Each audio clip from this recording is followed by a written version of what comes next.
John, right? You're seeing this inside your own campaign against Trump-backed candidate Nick Lota, who was at the rally, I think, last night. He was.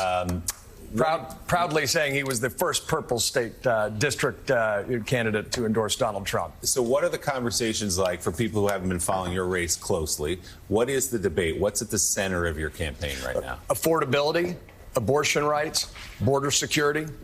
But here's the deal. I think people are starting to get a sense, you talk to folks in diners, that the economy is starting to improve. They understand that a lot of this is just fear-mongering over facts. They're offended that someone like Donald Trump took away a right, and that a guy like Nick Lota cheered the overturning of Roe v. Wade and then wants to repeal New York's own abortion law. That's not common sense. But you know what? State and local tax deduction. Trump flip-flopped on that, right?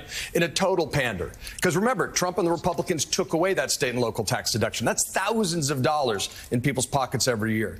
And this is Trump's now trying to do the old sort of arsonist pretending to be a firefighter routine.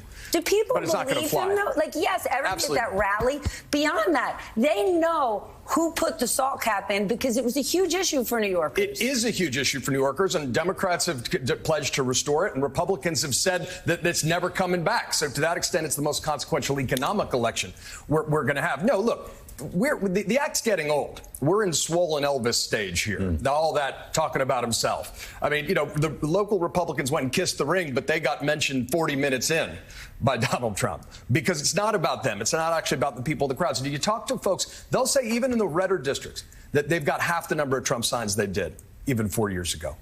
And Trump won Suffolk County by almost 50,000 votes in 2016. He won it by 232 votes in 2020. Yeah.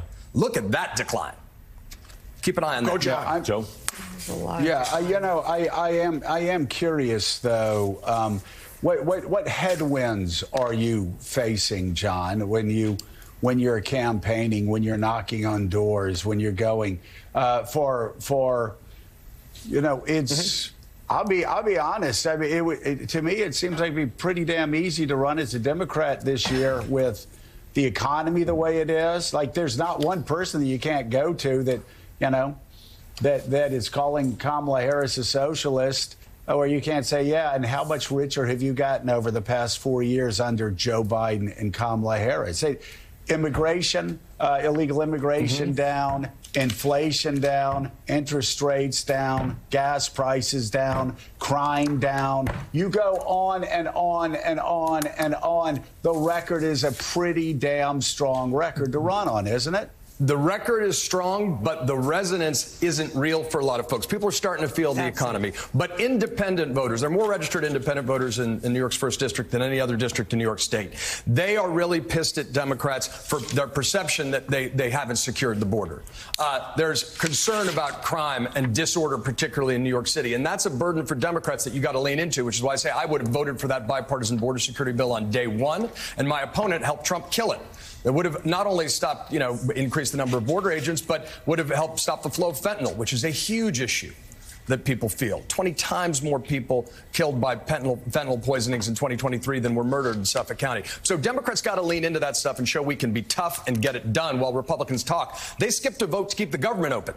They can't even do that. I was at Shoreham Civic Association last night while my opponent was kissing Donald Trump's ring. I think that showing up and showing that you can be tough on the border and get it done. Trump killed that bill. We'll pass it.